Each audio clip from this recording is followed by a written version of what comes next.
Oh, all right, great. Thanks, Jordan. And let's see, let me just pull up participants. We've got 7 of us on the Hollywood Squares, and we've got 6 attendees who have dialed in. So great. We'll call to order the Fiscal Policy Work Group meeting, remote meeting, May 7th, 2020 at 3:08. Why did I have 2 p.m. on that? And what we'll do, since we're following remote meeting protocol, is we'll go around the room, do roll call, indicate anybody that's with you for this call, and just as a reminder, this meeting is being audio video recorded and will be posted on the Commission website. And I don't expect we'll be taking any live public comment this afternoon. Hopefully down the road, once we get a little more comfortable with how these meetings go, we can change that, because I do like to have live public comment. But anybody can certainly reach out and send comments, as others have done already, to the Commission by emailing schoolfunding.commission@unh.edu, or visiting the Commission website and posting a comment there. And the website is carsi.unh.edu/school-funding. And you can also, find it by searching New Hampshire school funding. We'll likely come up with that quickly as well. So we'll start with a roll call. Dave Luno, reporting from Hopkinton, and nobody's in the room with me. So we've got Mary Heath. I'm present, and I'm here alone. Terrific. We've got Dick Ames. Present and here in Jaffrey alone. And we've got Rick Ladd. Here in Haverhill, alone. All righty, we've got Mel Myler. Mel's there. He's muted. He's muted. Here in Catooga alone. I'll only be here for a few minutes, not for the whole thing. Okay. Well, thanks for tuning in. As far as members of this work group, we're missing John Beardmore, and Chris Dwyer is going to join us later. And we also have Bruce Mallory is here.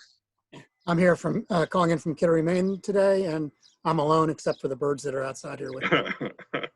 And Jordan Hensley.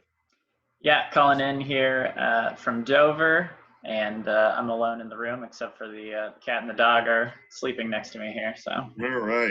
All right. Well, as the conversation gets to be robust, they'll probably wake up and have. That's right.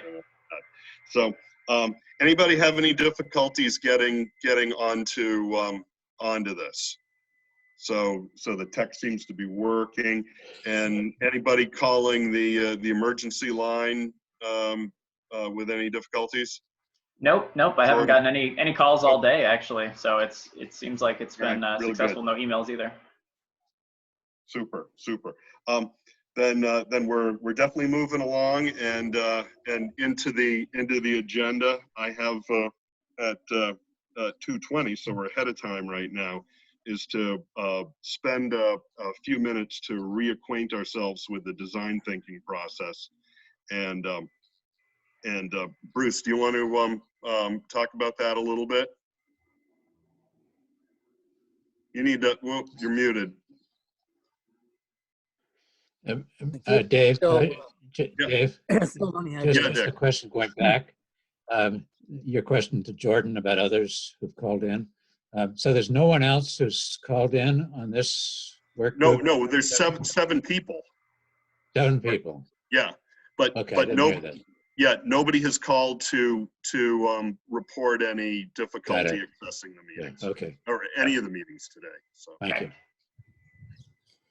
So I'll just comment very briefly, because I actually hadn't prepped for this piece since this is your and Jordan's show. But just a reminder to the work group, that the full commission is working within a design thinking structure, in which the early phases are really essentially defining the nature of the problem or problems that we're trying to address, identifying what we know about those problems at this point, what prior efforts have taken place to address the problem. So, for example, we're informed by the joint the Joint Legislative Committee, 2007 to 2008. We're informed by court decisions that have been made over the decades. We're informed by the statutes that are currently in place as they've been amended over time.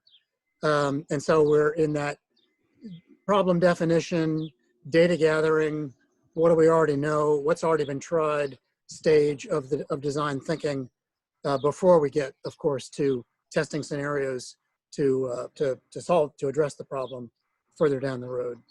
So that's, at this point, having created these 3 work groups, we're getting deeper into the specific topics and data around the challenge. Great. Thank Jordan, you, Bruce. Dave, And, and I just saw John come in, but now he's out. So hopefully he will jump back in. And I see Jennifer has joined us too. So great. Thank you, Bruce, for outlining that. And I think, you know, with the process that we're going through, employing design thinking, really understanding what the problems are for us to solve, and we're you know, it's a little interesting because obviously a lot of what are, I think, a lot of what our work groups policy recommendations are going to be largely informed by also by what the adequacy work group does and what the public engagement work group does. But we have a lot of work to do, and we're not going to be able to wait for all of that to be done. So a lot of what we're probably going to be doing is modeling various scenarios, and you know, based on what could be different adequacy definitions or different adequacy funding and distribution plans that come from that work group and come from the research that our research partners perform, and we start to develop models based on different scenarios, and really seeing how that lays out across you know, the state, as far as both raising revenues for public education, but also the fiscal policy impact on that, and how you know, different districts could be could receive state funds based on, you know, different needs that they have.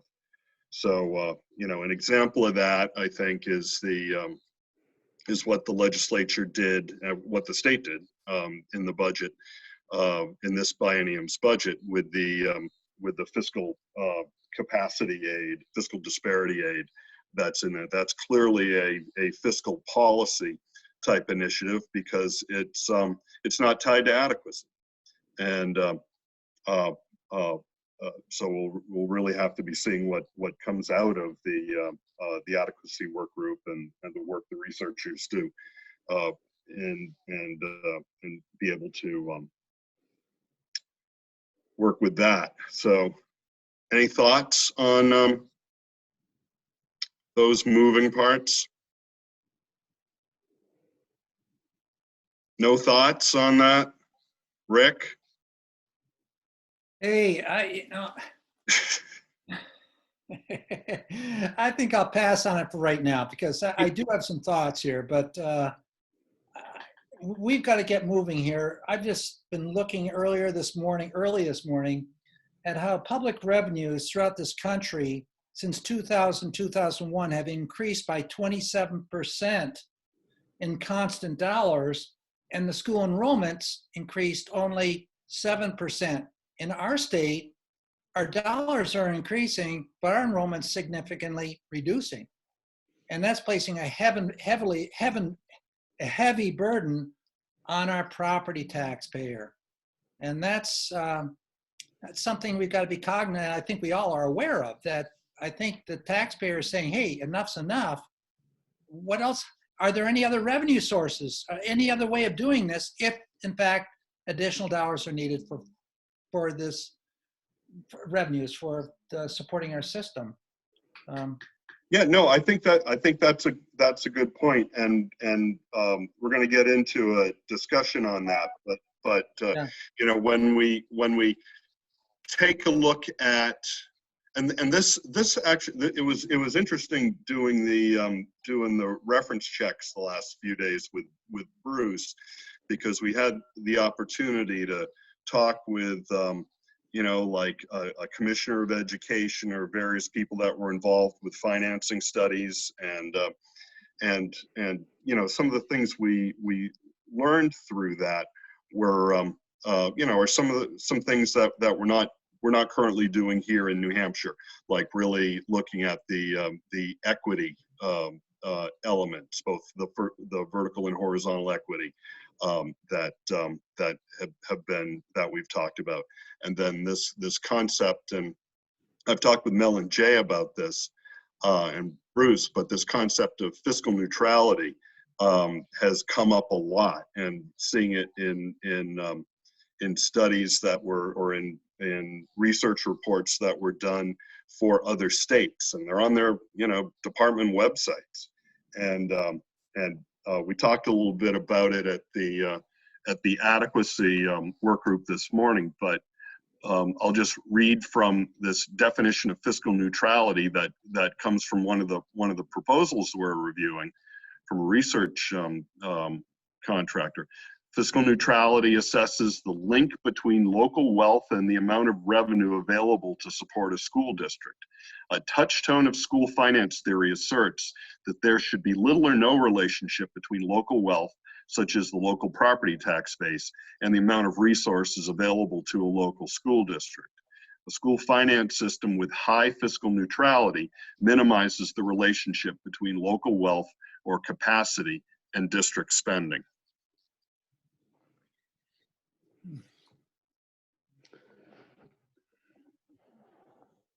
Dick. Yeah, yeah. I've forgotten how to electronically raise my hand, but Don't worry about anyway, it. I can see you doing that. Yeah.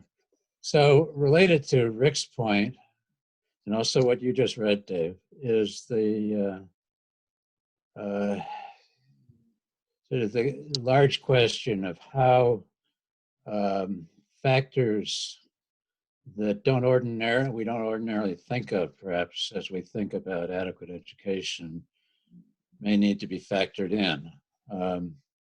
One very broad principle is that many people actually espouse as a first principle is that the locality is the best place to place both the responsibility for spending and responsibility for raising the revenues, because it sort of places in the lap of the taxpayers and the citizens in the district the conjunction of cost and money out of their pockets. Whereas when you make it more remote and all the money flows from outside, well, what the heck? Might as well do something extra that's not maybe so important. So it's that question of local connection to revenue streams is something we have to keep in mind. Right. And then another concept is efficiency.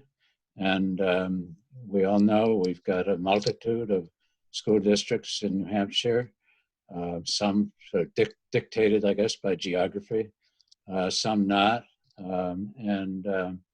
Back in the days of funding of school construction, an incentive to consolidate was put into the formula, I believe. And now nobody's, well, we're not funding school construction for the most part, certainly not new school construction. So that incentive or disincentive doesn't play, and the school population is going down. So, that's we're in a different situation. But that concept of organization of our schooling, I think it's another one we have to keep in mind. Mm-hmm. Mm-hmm. No, those are both important points, and with the idea or the principle of fiscal neutrality, I don't think is at odds with the idea that you talked about, Dick, which is also relying on local property taxes to contribute to the operation of local public schools. And but I think what fiscal neutrality gets at is that the local tax effort should be relatively the same throughout the state. Agreed. And so you're still putting taxpayers in the position where they need to think hard about that school budget. Do they really want to, I'm making it up. Do they really want to offer that football program? Are they ready to go to a second year of calculus? Would they be in a better position to consider, because a mile away is the community college, to partner and have our kids, quick trip over there for their advanced chem class or something like that. Yeah, right. Yeah, absolutely. Yeah. So with that, what I'd sort of like to do today is to review the task list. And I might be able to share. Is it possible for me to share my screen, Jordan? You should be able to as a co-host. All right. Let me know if you can't. Make sure I got it. I think it's this one here. Oh, it gives me cool choices. This is great.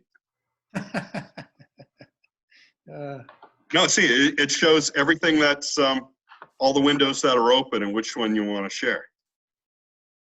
That worked. No, it didn't. This is different agenda. That's the engagement agenda. So how do I close out a stop share? I want to get it's the engagement agenda. Let's close that one down. Let's get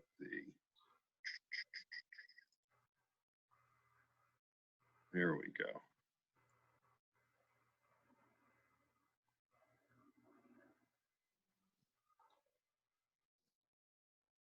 That's a little bit better.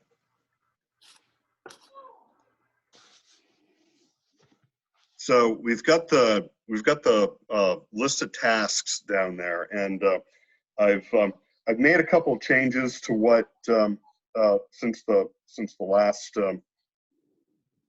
paper that listed tasks on there. I've added the things that are in italics, and I'm not taking any of this at.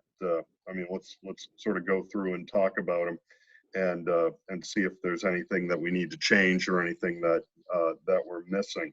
But I think we're sort of starting with a couple of baseline tasks, which is number one, identify all current revenue sources, local, state, federal, and grants for pre-K to 12 education. So what we're currently relying on, and it sort of ties in with number two, identifying the changes in level and mix of those revenue sources, looking back over the last 20 years.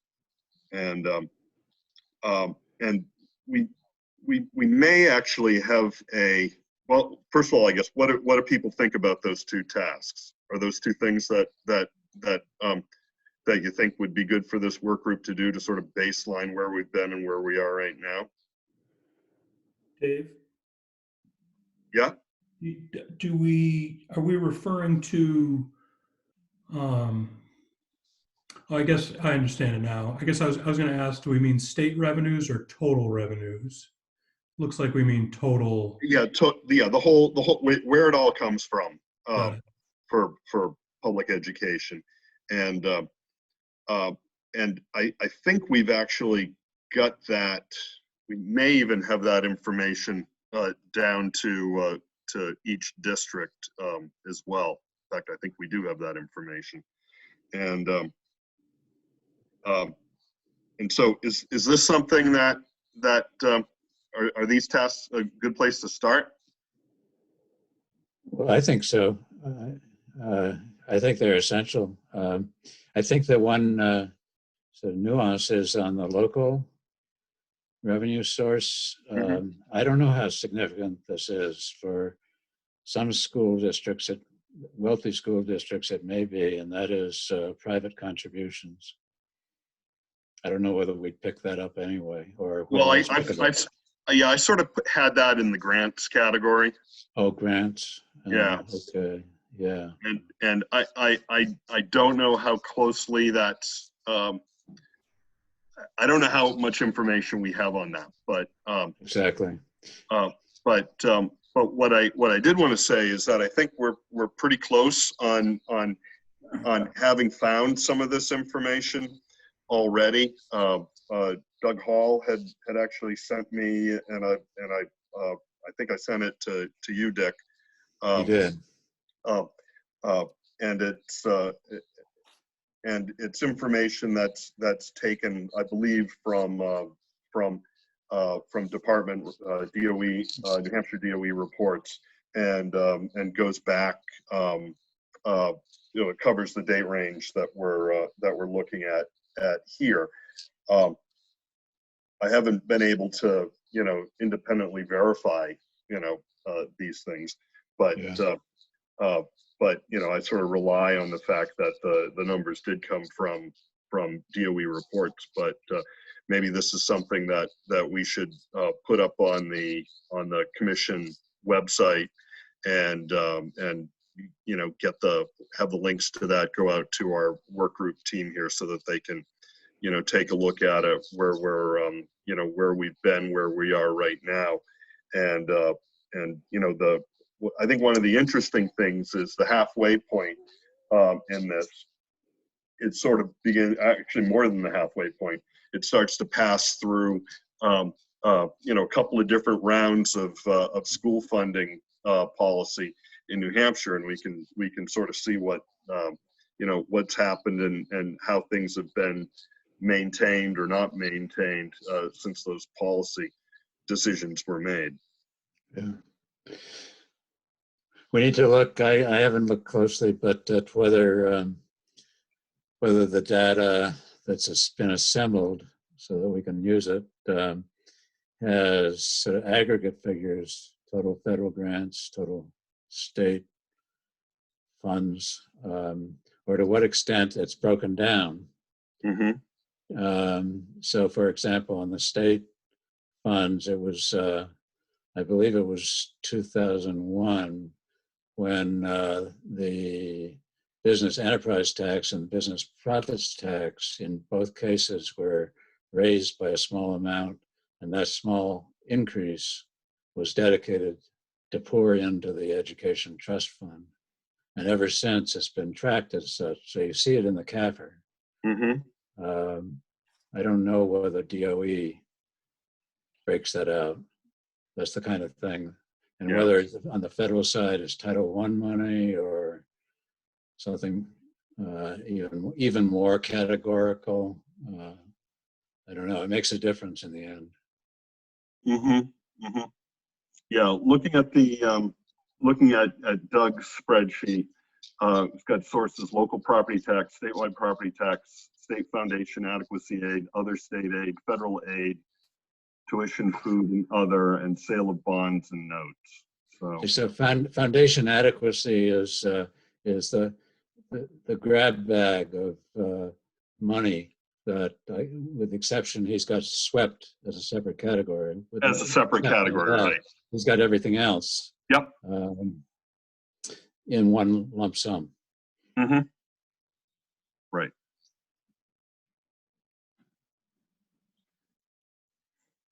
So we'll get that stuff put up on the website and get the links out to everybody for that.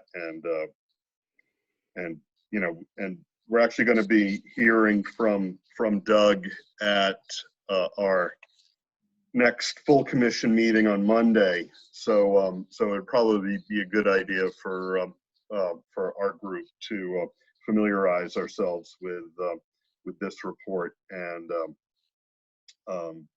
you know, be able to have some questions for Doug. I'm sure that's going to be a very interesting meeting on Monday.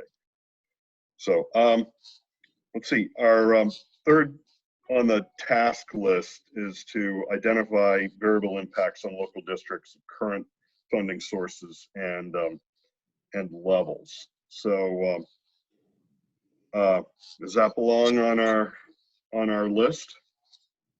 What does it mean?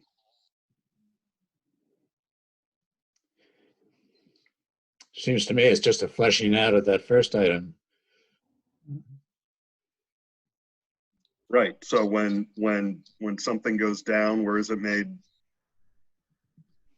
Where is it made up? So what was the particular source? Yeah. Mm-hmm. Yeah.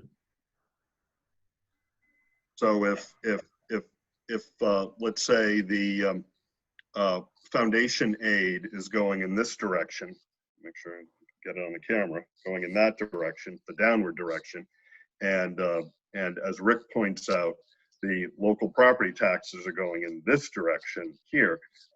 Maybe there's some causal relationship there. Maybe. Well, there's Rick? also a relationship, Dave, when federal programs, Elementary Secondary Education Act, changes course and puts an emphasis in a different area. And then we're looking at having to try to pick that up.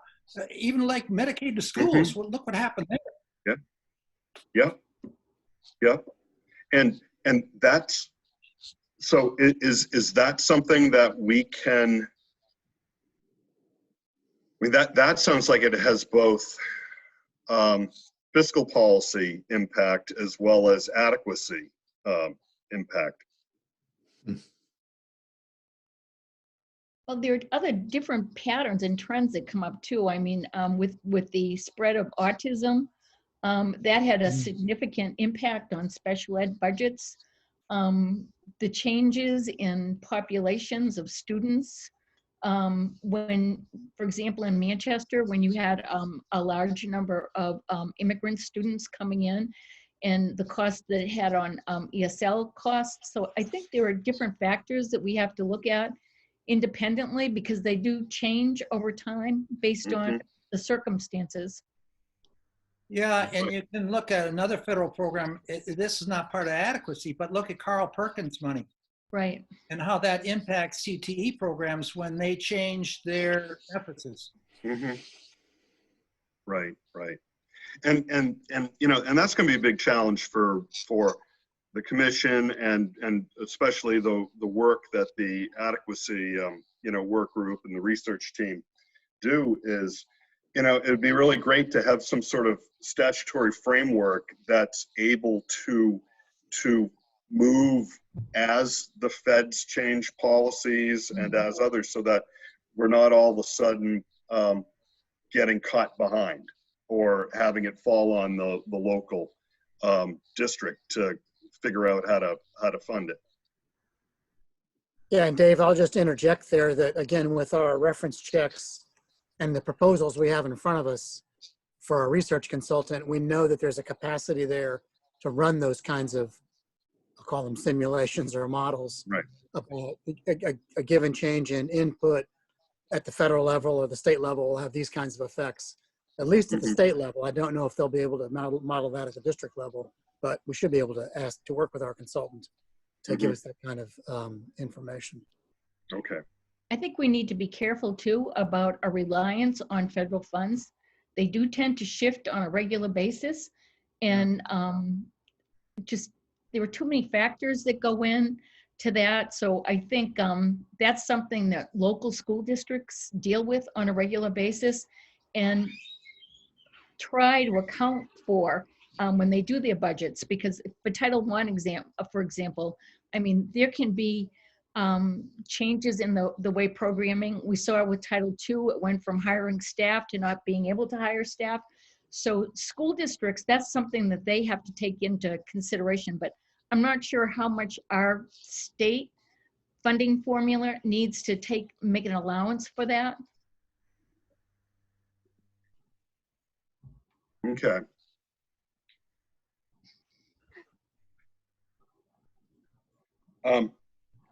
So is there anything we want to, change in task 3 then? Based on that, Mary? I don't think so. I think it's, I mean, we have to account for that money too. Mm-hmm. Okay, let's we'll keep going. So let me just ask a question. So as we look at this situation in New Hampshire, we know that tax rates vary greatly from municipality to municipality. It's not district, it's municipality. Mm-hmm. And so overall, statewide, we know that the property tax is I don't know what the percentage is. It's a high percentage of the total spending on education. If you look at a particular school district, it's a different percentage. So where are we teasing out sort of tax burden and also there's the relationship to the capacity within the district to raise property taxes. So where are we teasing out all of that?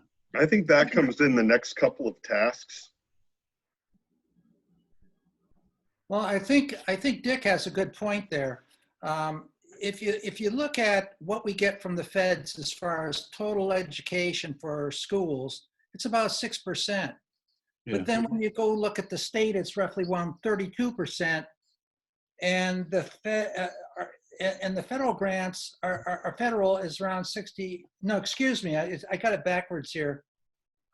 It's 62% from the local, yeah, and then 32% for the state, and feds 6%. The 32% from the state though also includes the SWEPT, right? Yes, that's correct. Right, which should be a state. It is a state tax, but it doesn't redistribute a dime. So it's the same as local property tax. And further exacerbates the discrepancies between the districts that can pay and those that can't pay. Right. So really state is 20%, and local is, I mean, I'm sort of rounding the numbers up, but yeah, state's around 20%. SWEPT is about 12%. Local is what you say, 62%. Where we are with this SWEPT right now, that's going to generate a lot of discussion amongst us all, I know, because it's impacting that proportionate tax rate that we want to get to somewhere where the effort isn't in the poor districts where the effort is so horrendous. Yeah. So we're going to have to discuss this one. I think this is critical to our whole, not the whole thing, but a good part of it. I agree with you. Totally agree. I think another wild card is that some districts have a tax cap, so that Franklin, for example, right, has very low spending, and it doesn't do what Manchester. Well, Manchester has a tax cap too. Oh, Manchester has a tax cap, and I've been on the phone with school board members about that, because if we can't raise the tax cap to accept the dollars that we sent to Manchester, then Manchester taxpayers will get a huge tax cut. And it's just so upsetting. That was my question last week. How can we be sure that the funds that we're sending to school districts will be used for schools and not to become immediate tax relief? And I understand that tax relief will come out of all of this, But in fact, those dollars that are meant for schools become part of the school district budget. Mhm. Because right now, we're looking at all that work that we did last year, trying to get more funding for our schools. And a place like Manchester and Franklin may end up not even being able to use those dollars. That's a really good point, Mary. And it's And- really upsetting. You know, so that's actually a good thing to put in our task list too, because you know, clearly adequacy the adequacy work group has an accountability element to it, and Rick, you were just talking about the accountability as well, but I think fiscal policy has an accountability element too, and I think it's exactly what Mary was just talking about, that the money that is distributed by the state to the districts are used by the districts as intended by the state, or as intended. Good. So it's not, you know, from a fiscal policy, it's not about outcomes. You know, that's an adequacy question. That's right.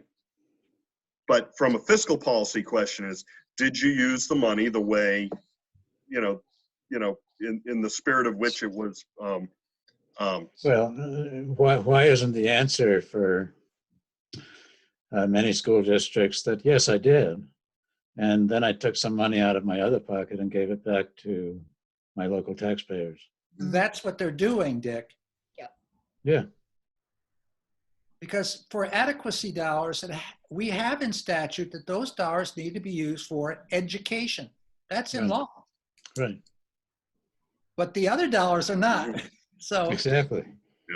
But what Dick's saying is, you know, that's the tricky part is, you know, what, money's fungible. So Yep. You know, just to introduce another level of complication in all this, the school districts that are multi-municipality, so cooperative school districts, I think, Rick, you're in one. Yeah. I represent 4 towns, 3 cooperative school districts, each with their own tensions as to how the adequacy money gets distributed or counts in setting the tax rate. I mean, it's complicated, but you know, each school district has their own agreement. Each cooperative school district has their own agreement that dictates how outside money coming in is to be counted and how the tax rates are to be set. So, it's always thought to be unfair by some member of that outfit, but in any event, it's not a straight line between the state and the municipal tax rate. There's this intervening confusion variable, whatever you want to call it, between that we can't lose sight of. It's very much a part of this problem. And that varies from school districts to school, SAU to SAU, because It I know does. when I was in SAU 19, we divided that up by the percentage, just like we do the amount of money that was coming in by size of the district. Excuse me, my phone is ringing. So it's there's not even a consistency among that. I'm sorry. oh, God. Too many phone calls, too many phones. Hmm. so that's definitely something we'll have to consider. All right, so the next couple of tasks that we've got in here, and I think we've sort of David, before we leave that though, I think Dick really has a good point that we need to look at the construct of the different relationships, because we do have cooperative school districts, and then we have SAUs, we have loosely affiliated school districts. So I think we also need to look at those relationships and what that means in terms of the funding. Yeah. all right, I want to. I don't want to make our job an impossible one. So, you know, and I don't know to what extent we're going to be able to do anything that's going to change any cooperative school districts contractual relationships that they've got in place. And further, it's my understanding that I think, Dick, I think I'm getting some feedback from your speakers or your microphone. Oh, no. Yep, better now. But I think the state grants that go to schools go to the municipalities. Is that correct? No? Correct. How does that work, John? It's like adequacy is apportioned based on district of residents, of town of residents, and then DOE takes the schedule that you see by town and allocates it by district. So I live in Hawkinton, so do you, Dave. It's an easy example because single town, single district, pretty clean. Those dollars are sent directly to the Hopkinton School District. The town of Hopkinton has nothing to do with the adequacy cash grant from the state.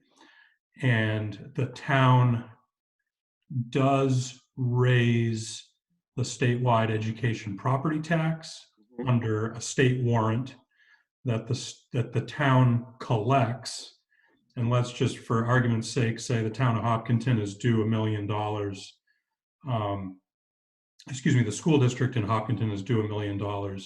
The town is raising cash for the school district, the village districts, Merrimack County, the town itself, and the statewide property tax. When it raises all that cash, the school district gets its warrant and the state warrant, and the state, excuse me, too many levels of government here, and the town tax collector deals with assessing and abatements separately, so that the county and the school district are held harmless when the selectmen abate taxes. Right. The town effectively raises extra money to fund those abatements. So no, the cash for the school district does not go through the towns at all. Okay, but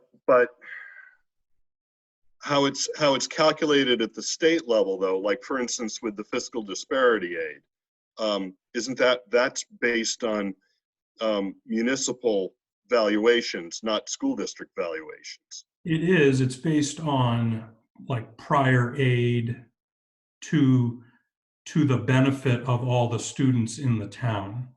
So if you're in, doesn't like Exeter, for example, like cooperative high school, but its own school district, K to 8, that's a pretty common setup. The dollars that are raised, we could have DOE talk about this. Caitlin could probably explain it pretty well, but it's based on ADM. It's based on ADMA, membership and attendance. In attendance. Yep. So daily membership and attendance. No, it's residents. Right, I forgot about that part because that has to get hooked into it all. But then in that town that has sort of kids going to multiple school districts, right, the math is based on the town, but then it gets allocated pro rata among the districts that the town has kids attending.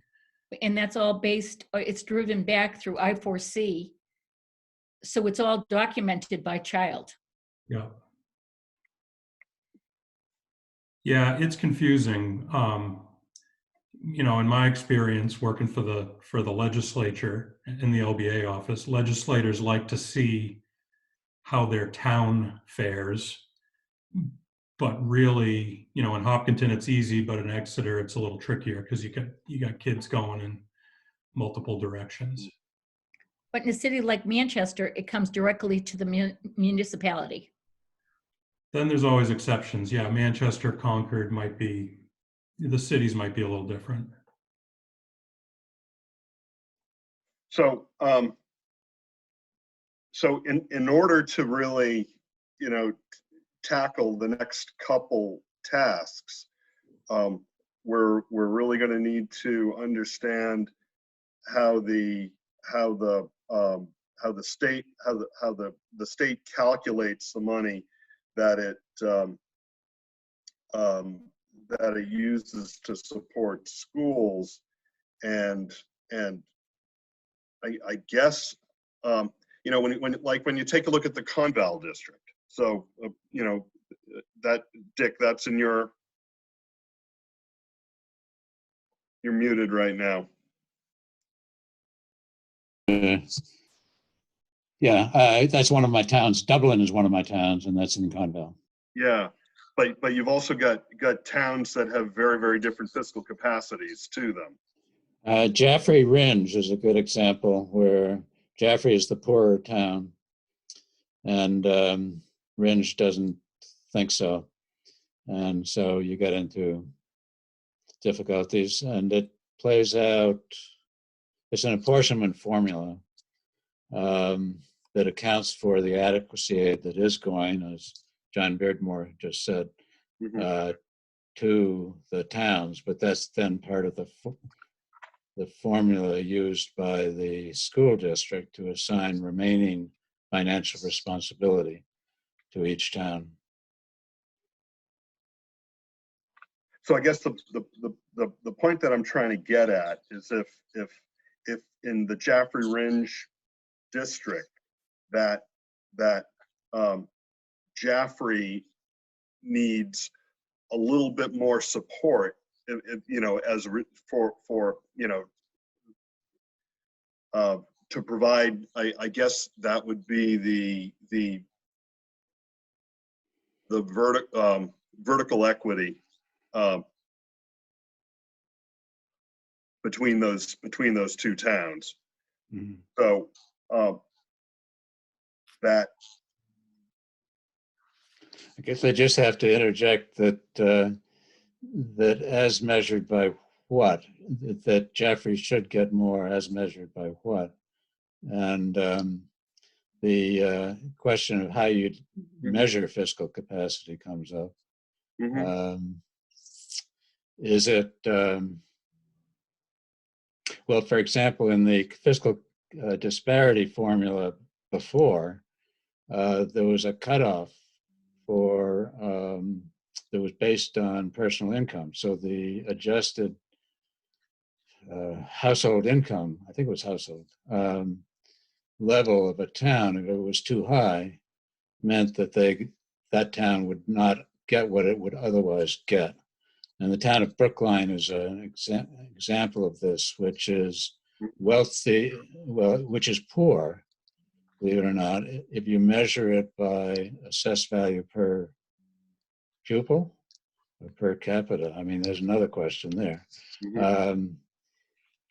Yet on an income basis, a family or household income basis, it's well over 100,000. I don't know what it is, but so in past history, it was cut off from what it otherwise would have gotten under the property-based fiscal disparity formula. So that's complicated, getting to fiscal equity. Yeah, and I think that goes to the question of you know, the tax effort or tax burden too, and you know, because you've got those two things that are sort of working against each other, the valuation in one direction, and then your household income that works in, you know, works against it. So all right, well, you know, some of these things are going to be part of the work product that the research contractor completes, and this is clearly part of it. and so I guess one of the things that we'll need to do, and maybe this is the way to cover these tasks, is really define what things this work group needs to get from the research contractor. Would that be a way to look at these things as opposed to try to figuring them out ourselves? Yeah. Yes, I think so. I mean, what we're doing right now is clarifying the questions and tasks we'll have for the research firm.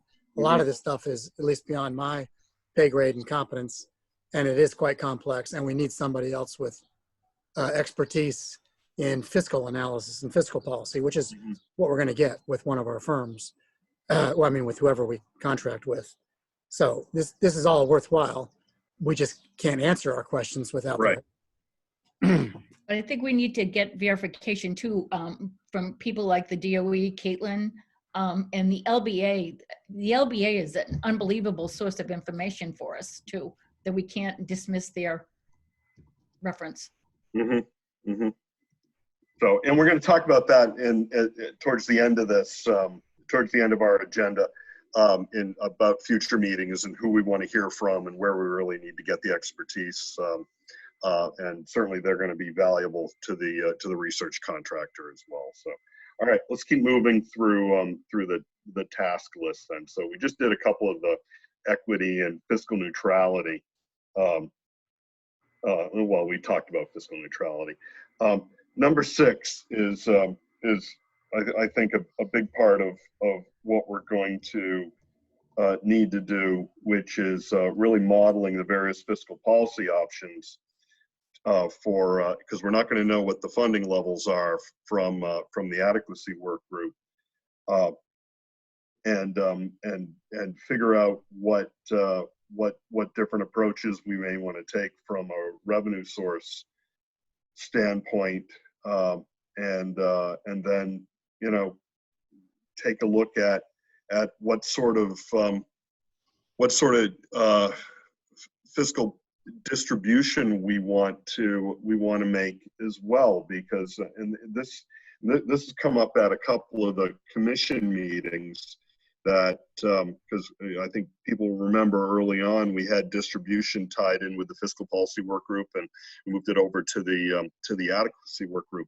But to an extent, I mean, there's distribution as part of both adequacy from when looking at disparities, but also distribution from a fiscal policy standpoint when looking at fiscal neutrality and equity.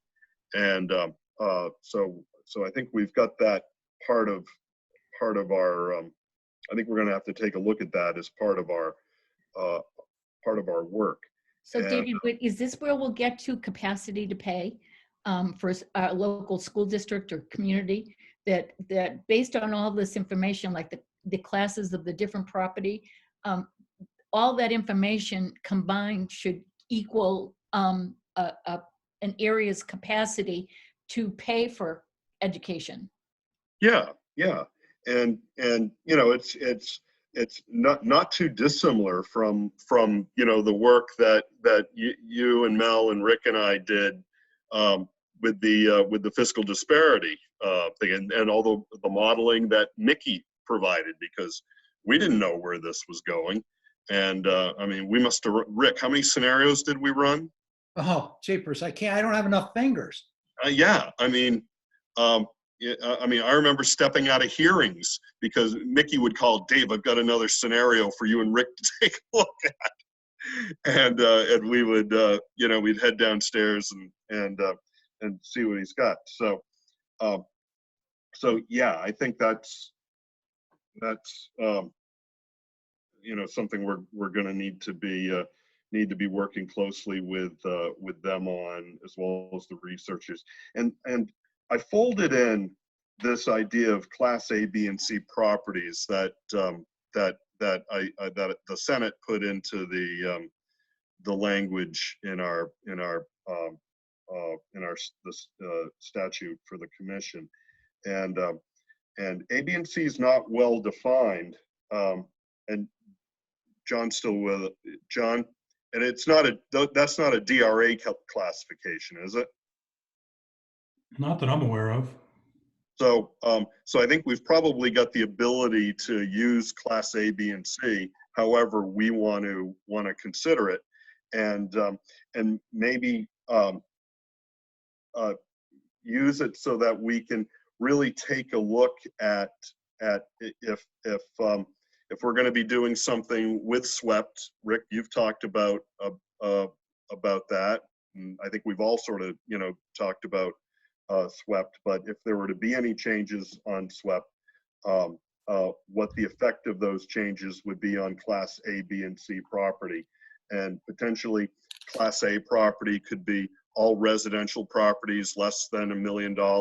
Class B property could be all residential property $1 million and up, and Class C property could be all commercial property.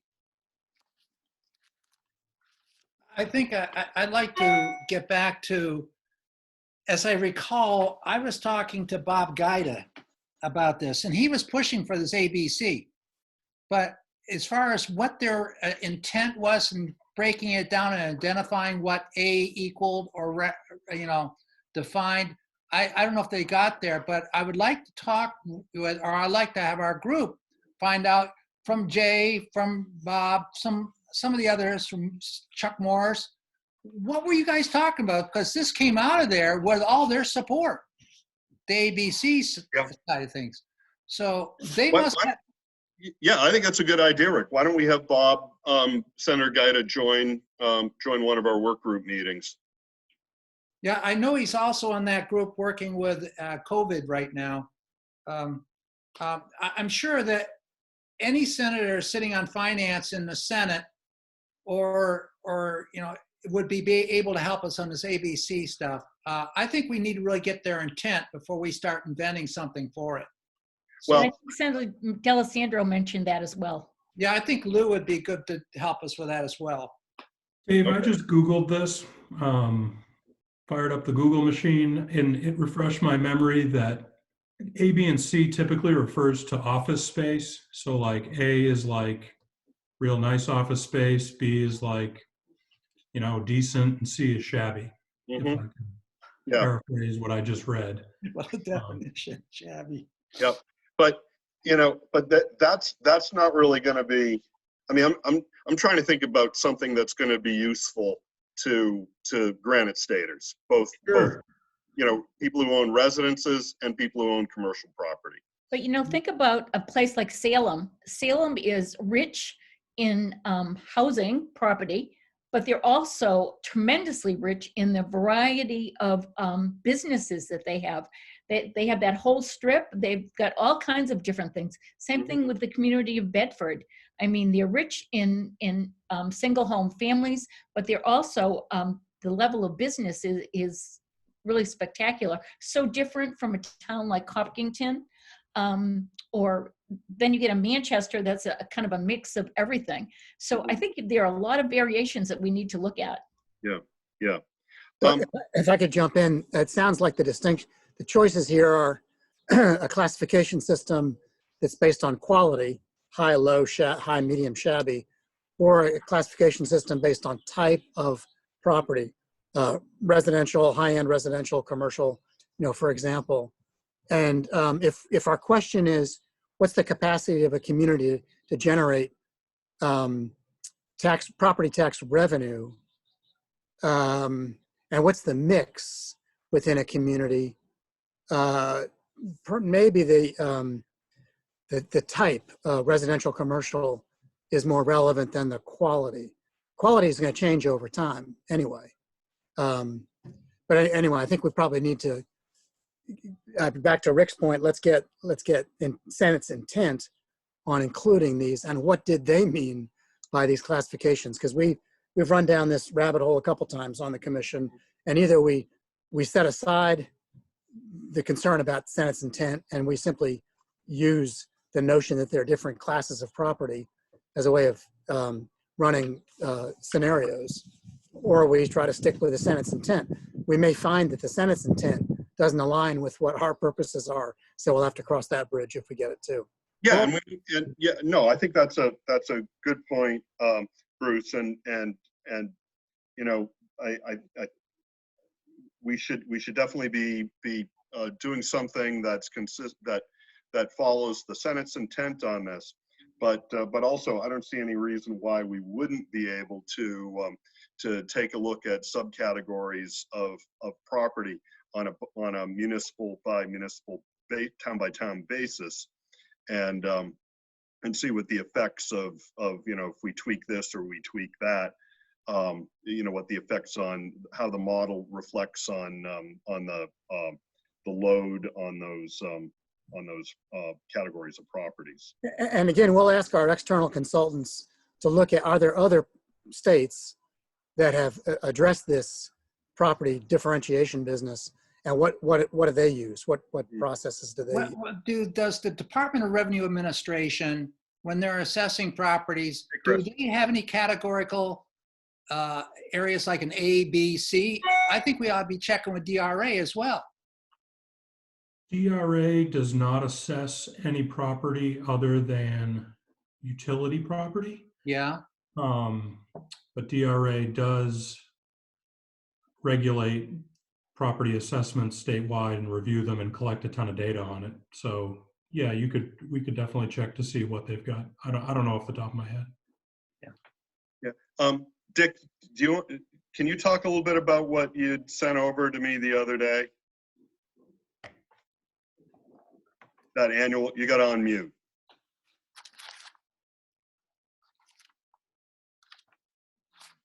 The data was available to look closely at the consequences of trying out a property tax, statewide property tax that was on sort of high-end property or other categories. So let's take $1 million. You used that a minute ago, Dave. And the question that's not clear is whether or not the database that DRA has is sufficient to separate properties along those lines. I do know there's an enormous property tax base there because of the equalization work that's done, and they publish quite a list. It's in their DRA's annual report, actually. So I don't know what lies behind that and how easy it is to ferret out stuff. The one thing I'd say on top of that, and maybe there's something else that I said to you, Dave, I don't recall, is that it's okay to tax at different rates, different properties classified by use. I think that they'd be sufficiently differentiated. So commercial, industrial, residential. I think also that it would be possible to tax residential property that's above, let's say, $750,000 in value, and exempt lower valued property. I don't know whether it would be okay to have one rate on the property that's between 200,000 and 750,000, and a different rate above that, because of our constitutional rule about proportionality. And so we got to watch our step on that. We exclude from the statewide property tax and local taxes as well current use, but we don't exclude it. It's valued differently, and that's okay because it's a different class. And I think so-called homestead properties classified as homesteads. That's a term that's used in property tax lingo. Probably that's something that could be carved out and excluded or differently treated. So just we gotta watch our step in classifying. Yeah, that's what I'd say. Yeah, thanks, Dick. Yeah, and I think from the presentation that we had from the Attorney General's office about court decisions talked about a uniform rate. That, Yeah. I think the 3 points were reasonable, proportional, and uniform. I think that's what. Yep, that's true. So Uniform rate on the same class of property. That's the rest of it. on the same class of property. Yeah. So if you've got a sufficient distinction between the commercial and the industrial, you can have two different rates. Yeah. Okay. The same way that we do we collect SWEPT on utility? Utility Separate. property tax is another example. Yeah. So Dave, utility property is not taxed by the statewide education property tax. No. It is separately taxed by the DRA at a rate of $660 per thousand, which was the original rate of the Which was the statewide original. property tax. Yeah. So it is But taxed. that's a on education. perfect example of property that's been sectioned off and is taxed at a different rate. Yeah. Now, is there a possibility of increasing that a little bit? That would bring in a lot of money, wouldn't it? I mean, a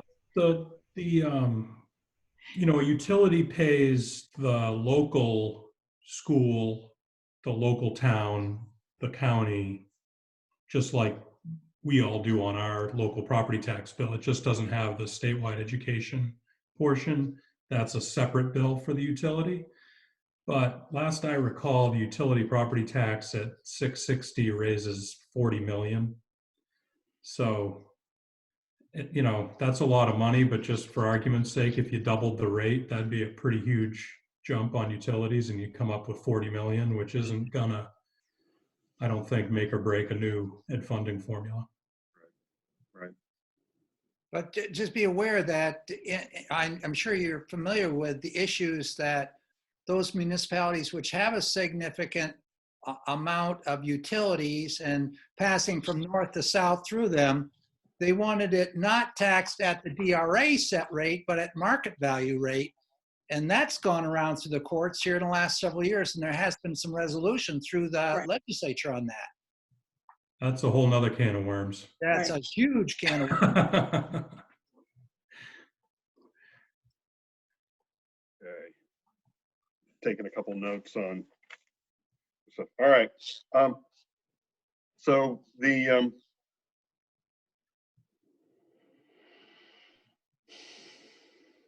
yeah. So I think tasks 6 and 7 are really sort of related. Alternative sources, mix of revenues to achieve for every child an equal opportunity for an adequate education. So I think that's certainly one of the things we'll be asking the research team to help develop for it. Dave, So, Dave, yeah. can I jump in?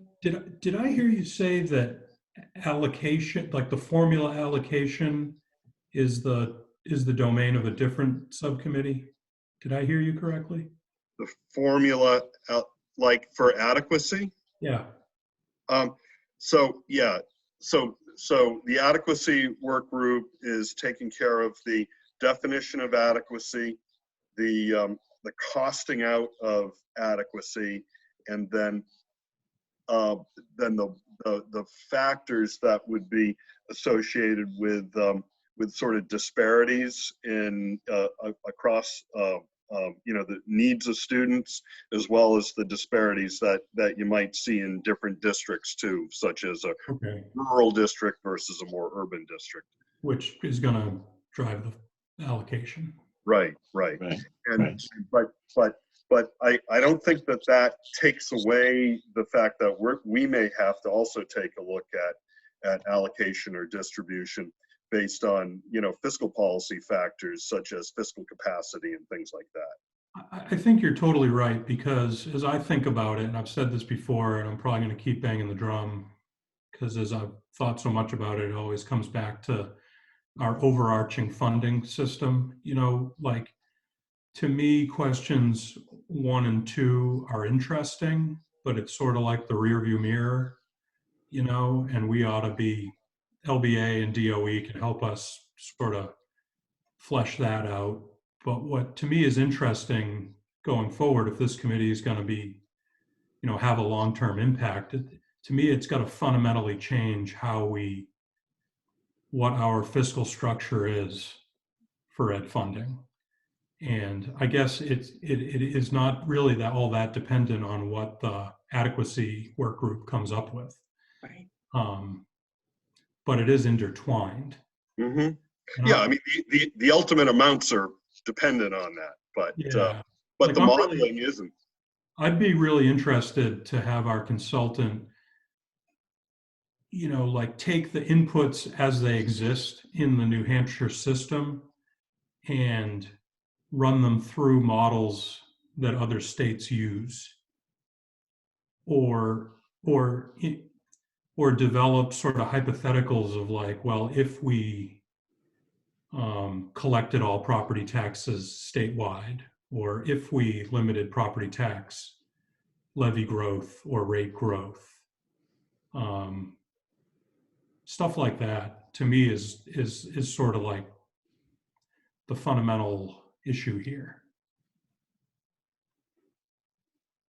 One of the cautions that I put forward is, having been an administrator in another state, which was very dependent upon their revenue source through oil. And the stability of dollars which came down to the boroughs or to the school districts varied depending upon the price of a barrel of oil.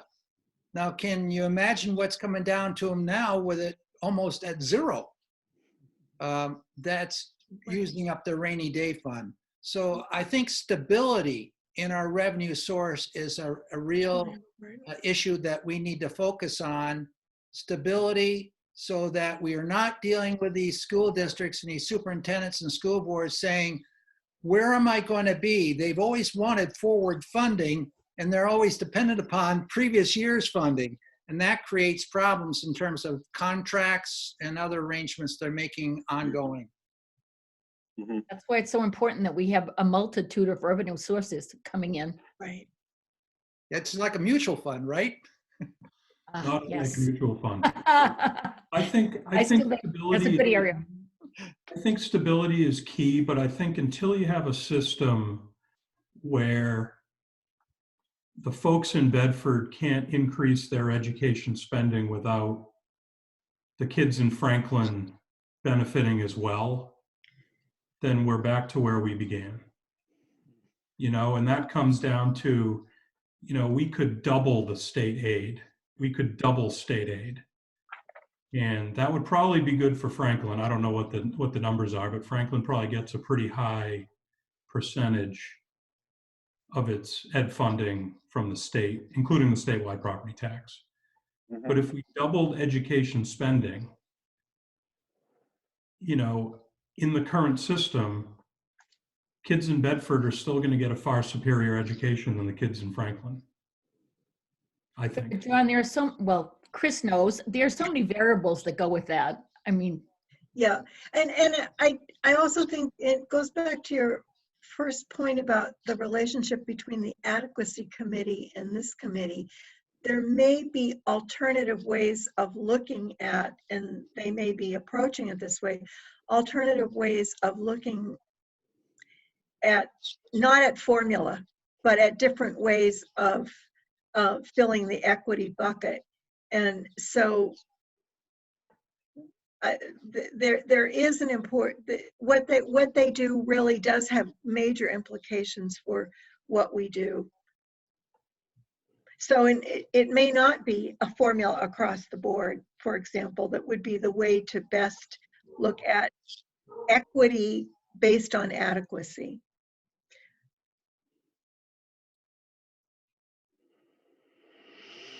Mm. It's so complicated. John, while we've just got this pause, I'm wondering how you feel about having whatever swept in the end seems best administered at the state level. I don't think statewide, I don't think it should be administered at the state level. I think you either do it all at the state level or you do it all at the local level. And right now, I think a move to the state level would make sense in a lot of ways. But you're going to put a lot of assessing businesses out of business.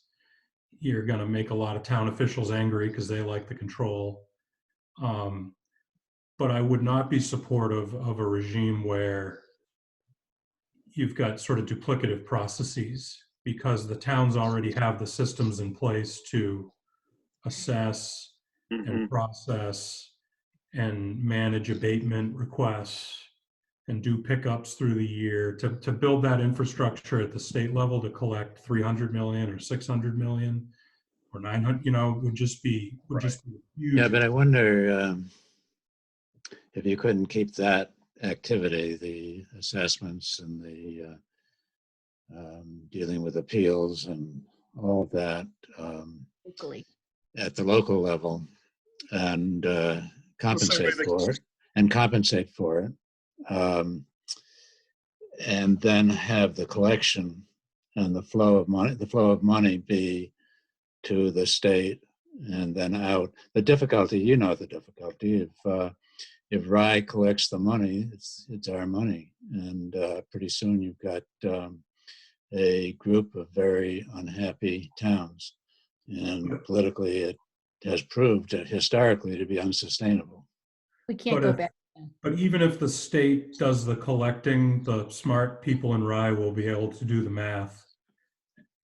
Just like, you've got this war of words between New York and Kentucky right now over who pays more in federal taxes and who gets more out of it. You know what I mean? It's Chuck Schumer and Mitch McConnell aren't doing the work, but they can do the math. So I don't think that solves the problem, Representative Ames. I do think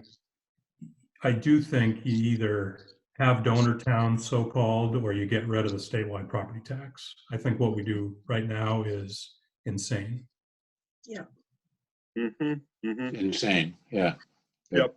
But It's totally insane. Towns are already collecting the county tax and sending that to the county, right? They are. So conceptually, they could do the same thing with a statewide property tax. That's what they do. They already do it. Well, except they're not sending it to the state.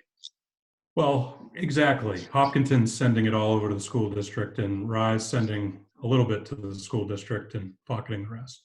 Right. Or actually, I don't know how that works. If the school district gets the amount over adequacy or the town holds on to it, I don't know how that works. I assume The town hold on to it, and for the most part, it seems that way anyway. It just offsets another dollar that would have otherwise been raised. Exactly. It just goes to the fungibility of money, regardless of where it lands. Yeah. Exactly. One way or the other, we have to get rid of SWEPT. It has to go away. It's a bad concept. Well, we don't need to debate that now, and we're going to hear a lot more about it. That's for sure. We have to dig into it. We really do. Yeah. And these are complications we're talking about. We need to walk our way through them. Yeah, because I think when we talk about a variety of funding sources and things like that, property tax is certainly one. I mean, that's the big funding source in New Hampshire, and we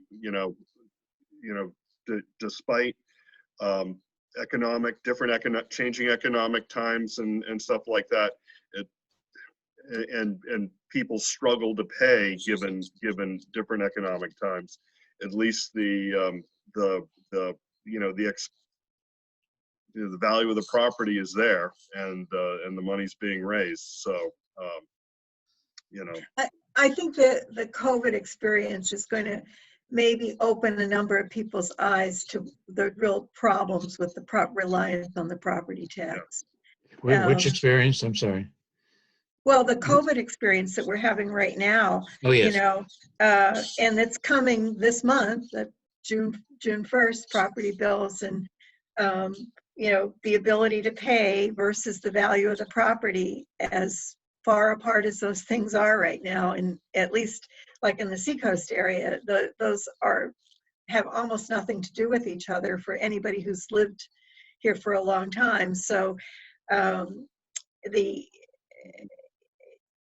it's going to become very apparent to more people to whom it hasn't been apparent why this is a problematic system. Yep. Yep. So with that, actually, I want to sort of poke on that last point, because it's something that we talked about in the adequacy work group this morning, the effect of COVID on public education, what we're learning from it, and how that's going to affect adequacy going forward, both in the short term and the long term. But going at the idea that that what we're learning now may be changing people's ideas on things, would it make sense? I mean, is there somebody in our neck of the woods here in New Hampshire that could come and speak to either the commission or the work group on this idea? And I don't know. Do you mean on what what the financial cliff is going to look like for education? Not so much well, I mean, I think that's important. I'm really talking about more of the how Granite Staters may be looking at revenue sources differently now, post, or while we're in. I don't want to say post COVID, because we're not there, and we may never be there. But and maybe this is something that one of our touch points with the public engagement. Well, that could be also a car seat collection. That could be a public opinion survey that goes beyond, even, I mean, I think there's tremendous value in understanding how people are looking at that. I think it's very hard for anybody right now in, local budgeting to have an understanding, even within your own community, of how, for some people, there's this just incredible interplay of people who've lost their jobs, don't have an income, and people who are working more than they ever have, depending on what you do. So I don't think we have a handle at all on that. And that would be a terrific thing to be able to do. Maybe not just yet, but maybe a month or so from now, when things, let's hope, have settled down a little bit more. That's a good point, Chris. At the engagement committee work group meeting earlier today, we began to shape what the questions are we want to ask, both in the survey through the UNH Survey Center, but also in the public engagement online and face-to-face work. So we can certainly do that. It seems to me that the other organization in the state that is trying to get a handle on the impacts of COVID on revenues and publicly funded programs, of course, is the Fiscal Policy Institute. They just put out a piece today on that topic, specifically on impacts on different racial groups in New Hampshire. But they've been tracking changes in revenues and expenses over the last couple of months. And we might want to get a little bit better idea from them of what their plans are, or even help shape their plans in terms of what kinds of analyses they're running as well. So I just wanted to raise that up. The other aspect in that area is, will schools look the same? Will we do 5 days a week anymore? Will it become 3 days at school and 2 days at home doing online? I mean, this whole experience is something unlike what we've ever had before, and it happens so abruptly, and it's working well for some and not so well for others. We know our kids with disabilities are really running into problems, but we don't even really know the answers to all that either. That's some of the kind of work I've been facilitating for the U.S. Department of Ed, and we've worked with the Edunomics Lab at George Washington University, which really specializes in education finance. They did an excellent presentation. I can get the slides for all of you from that on what's happened during previous downturns and what to expect. You know, one of the things that they have looked at in, for example, in every previous downturn is that teachers hold on to their jobs and they don't retire. And so that you have a relatively more expensive workforce, then you get that natural attrition. So they were identifying some of the factors that, you know, you might not be thinking about, that, but that are likely to really exacerbate the funding cliff. That's great. Thank you. Thanks, Chris, on that. So I want to sort of pivot down to what we need and how we'll get it. How do we get there? And I think we've already talked about coordination with the other work groups and research, and Bruce is helping us out with that for sure. But just sort of thinking about who we may want to be talking with in the very near future, and we could certainly schedule people for full commission or for work groups. But I'm thinking of names like you know, people we've already talked with, but may have, I think, additional information or can help us with questions we've got, like Caitlin Davis, like Jeff McLynch, who both has the New Hampshire Fiscal Policy Institute, being former director of that, and he's now with the School Funding Fairness Project. So he may be able to provide answers to some questions, but also maybe presentations from Fred Bramante, maybe somebody interesting to talk with, particularly surrounding the statewide education property tax.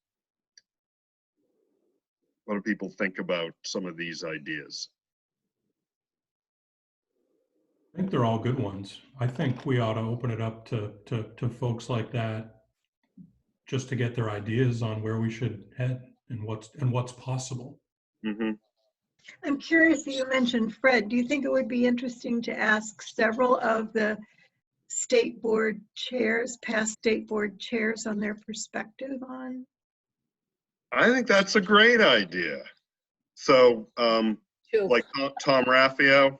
Like, I was thinking of Tom. Yeah, Fred would not have come to mind, frankly, but Tom definitely would. John Yeah. Lyons. So, what's that, Mary? John Lyons. He was a John good Lyons. from Portsmouth. Yep. Yep. But definitely. All right. I think that's, I like that idea a lot. I'll tell you the reason Fred came to mind is because he talks very passionately about a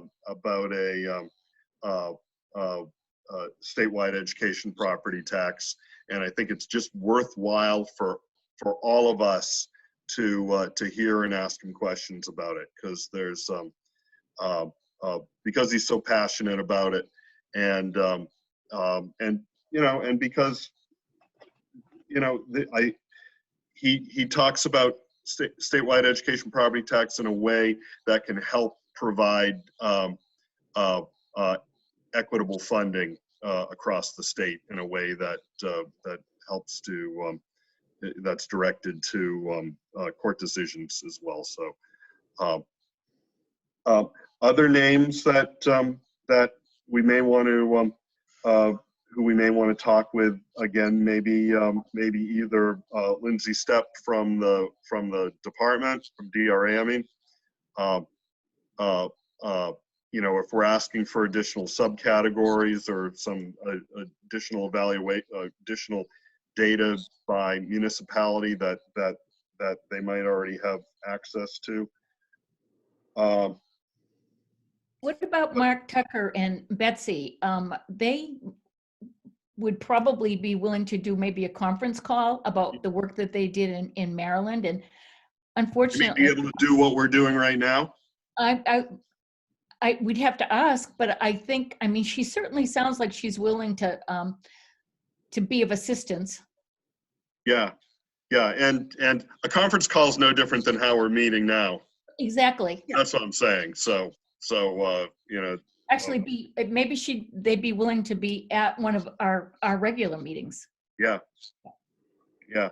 So I'll just jump in there. As Dave and I have talked to our reference checks, we've actually talked to some pretty interesting folks in legislative services, in DOEs, and at least one person in a research center at Stanford.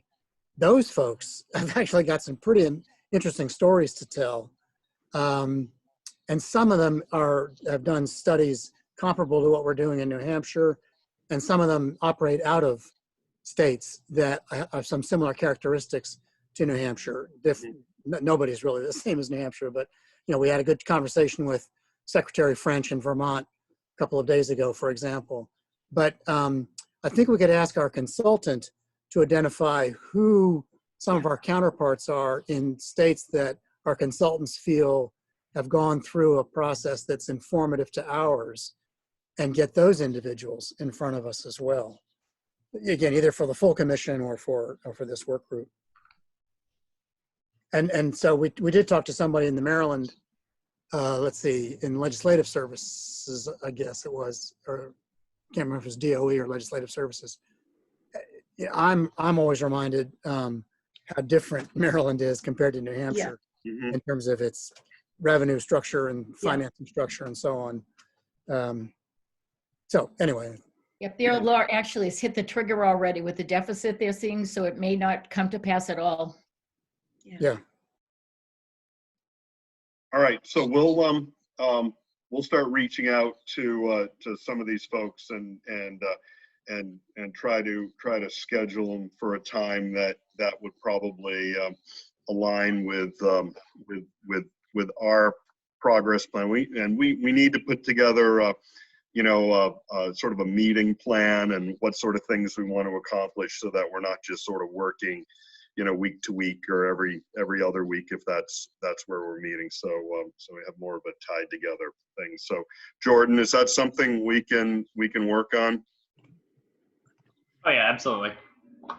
And based on this conversation, I think will help us put that together, and we'll have that to send out for feedback.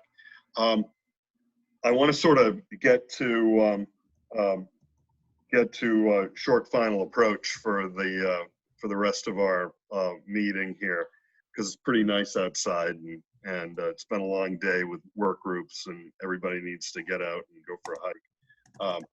But what we've got coming up, we've got a full commission meeting on Monday. Doug Hall from the School Funding Fairness is going to be presenting to us, so I think that's where we'll certainly. And Jeff McLynch will be with him too, just as a reminder. All right, terrific.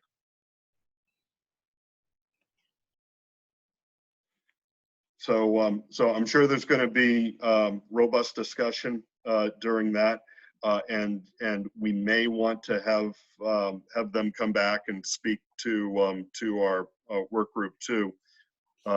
Really, where we can direct specific questions to them, and they can help provide information to our research team as well. So that's on Monday.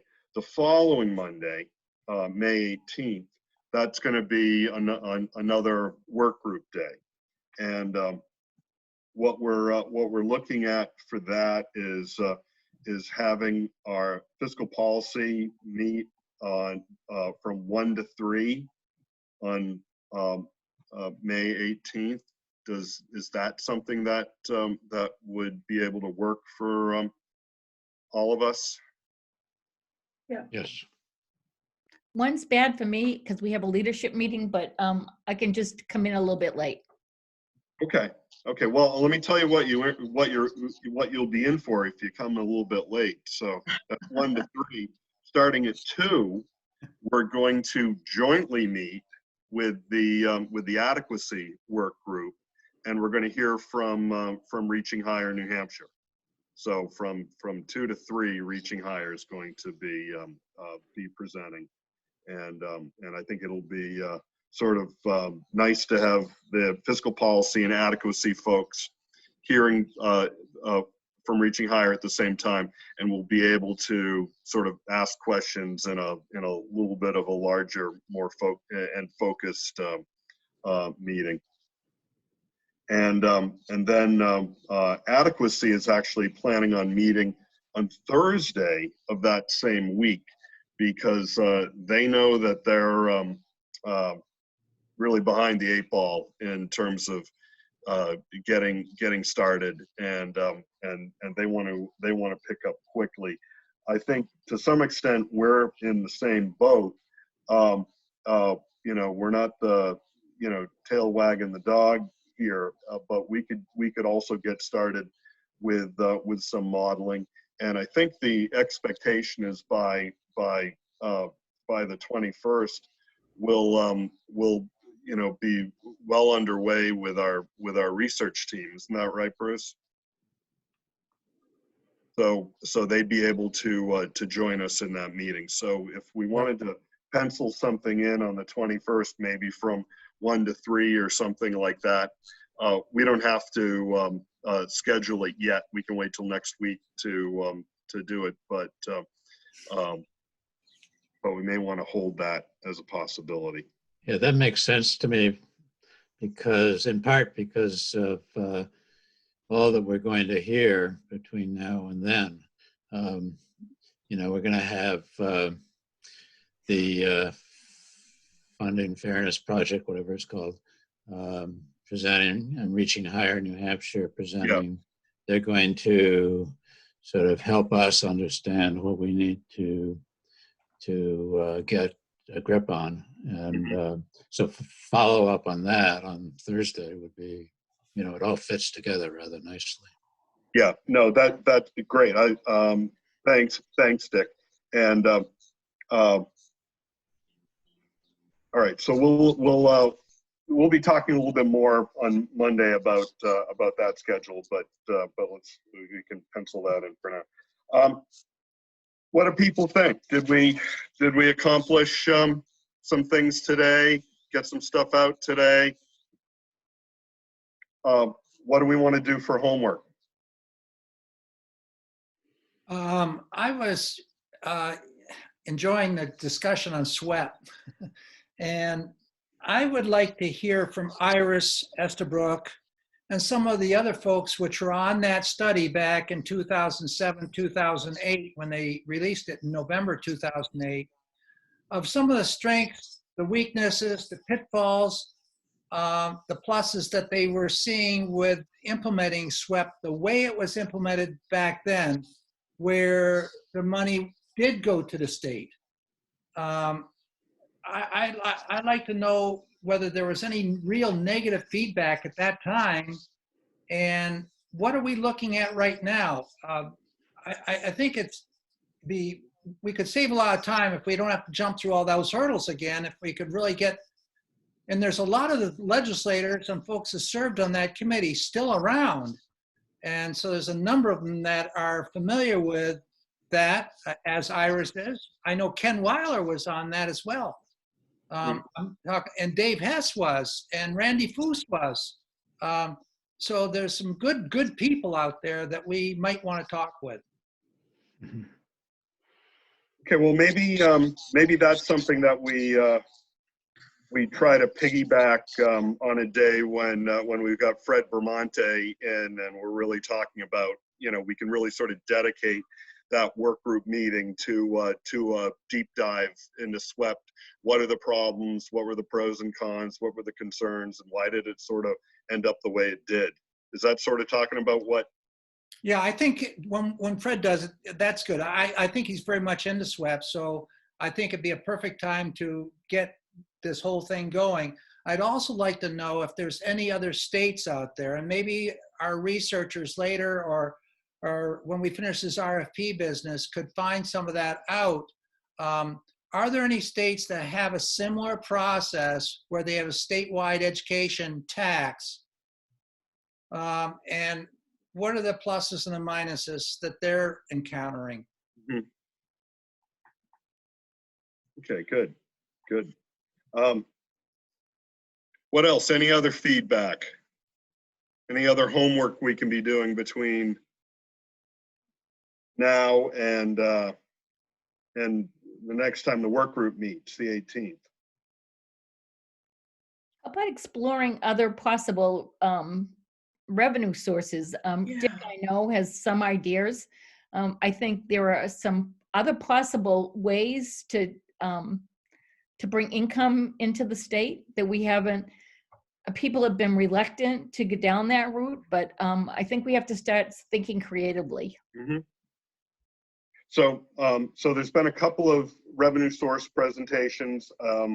I think Jordan sent out the link to Lindsay's presentation that she delivered back on March 2nd, and Yeah. I think that's on our website. There was some work that was done during Governor Shaheen's time that I think Bill Ardinger had brought forward. I think some of that, you know, I remember reading the report quickly, and I should go back over it again.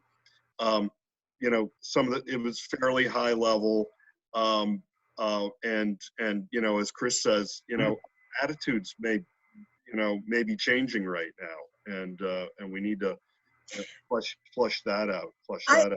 I thought that report, I did have a chance about a month ago to really thoroughly read it. I thought it was really excellent, but so many of our financial assumptions, not just our current attitudes, but just have changed since that time.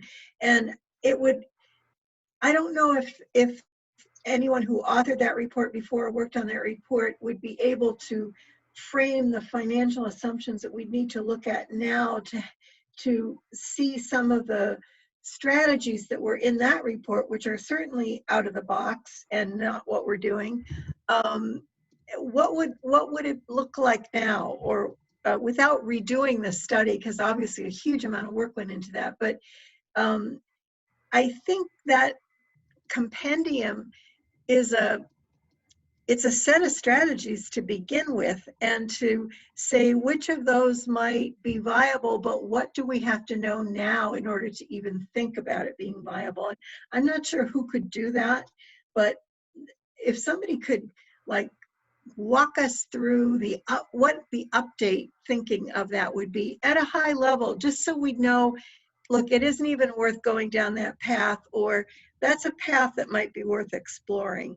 Because I think that's purely about revenue sources. And honestly, our consultants we aren't asking them to do revenue source work. And so it seems to me we need to, or we may need a consultant to help us look at a report like that and say, don't even go down this track, or take a look at what these 4 states did when they used, this source, and learn from them. I feel we need that kind of foundation. Are there any resources at UNH or at Dartmouth College that could help us out with what was just said? I don't know is my answer. I'm going to go back and look at who actually wrote that report. It's obviously been a while, but I think the way Chris is framing it is right on. Now, of course, is it Daphne Young at Dartmouth that's done a lot of education economic analysis in the state. I don't know anybody at UNH that's got that specialty, honestly. No, not school finance, I don't think. No, I don't think so. Probably one of the best people in the country is Margaret Rosa at George Washington. I mean, there are a handful of people, but really just a handful of school finance resource experts like that. Well, there are some additional resources that haven't been committed yet for that kind of analysis that we set aside for exactly this reason. Right. As we identified specific tasks, we could contract out for them. So we won't commit that now, but let's begin to make that list of who we might want. Right. Yeah, I think that's a good idea. Sorry. Yeah. Oops. I also, I think, anybody that's going to be helping us with that, it would be good for them to have a, solid grounding in New Hampshire as well. So maybe somebody like Jeff McLynch who can draw on his FBI, but also, I know I've been to a couple of presentations with Brian Gottlob out in, Oh, yeah. and Excellent. Yeah. and he's got he may have some reach in this area too. So Yeah. He's good. But he's gone full time with his state job somewhere with, I'm not sure what the assignment is. He's held a position for a long time that's been not most of what he did, and now he's doing it full time. okay. So he's less available. That's what I'm saying. Yeah, it's been a couple of years since I've seen him. So he's good. He's an independent thinker. Right. Um, Well, I I'm just also looking at the- remember Steve Norton used to be really, I don't know, Right. he's terrific on this stuff and has Yeah. a real good education head. Yeah, he's moved on. At the Elliott Um, Hospital now. Right. Yeah. Yeah, the report that we were talking about, and I absolutely agree with revisiting it in the current context. That idea, with help, was headed by a chair from Dartmouth, McLaughlin, and Yeah. Mhm. Lisa Shapiro was on it. She's Oh, yes. around. Lisa. And there was a Federal Reserve Bank of Boston, Dr. Tannenwald, who was on it. So there's a list, and I don't know much about them, to be honest. Somebody from I could check in with Fleet Judy. Bank, the president of Fleet Bank. I could check with Judy Reardon. She's here in Manchester. She was, I think she was a legal aid to Senator Shaheen during that time. Mhm. Just get any kind of feedback from her about what she thinks and who might be possible. Right. If you'd like me to do that, I'd be happy to. Sure, that'd be great, Mary. Yeah, that'd be a help. It's 20 years old, so Yeah. Yeah. time has passed. Yeah. Okay. Well, let's start wrapping things up for today. Jordan and I are going to work on a work path document for this work group, and put some days together, work group meetings together that may sort of time in well with what we're doing and who we might hear from.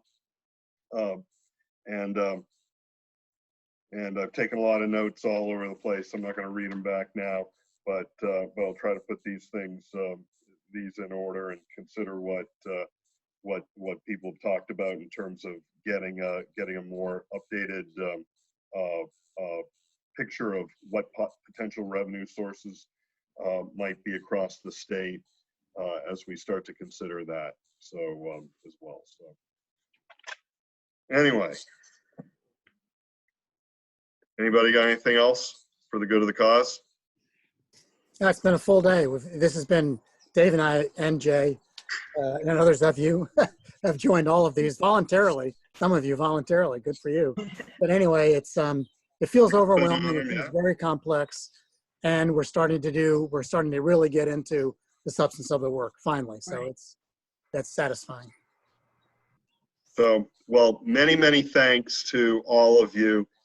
Huge thanks to Rick, Dick, Bruce, Jennifer, Jen, who attended the work groups today. So it's been a long day. I got to say, sometimes I think it's easier when we're in a room talking about these things than the Zoom calls. But many thanks to everybody, and we'll resume with the full commission on Monday. Good? Good. Okay. All right, over and out. Thanks, everybody. Cheers. Thanks, Thanks. everybody. Bye. Take care. See you tomorrow. Yeah. Yeah.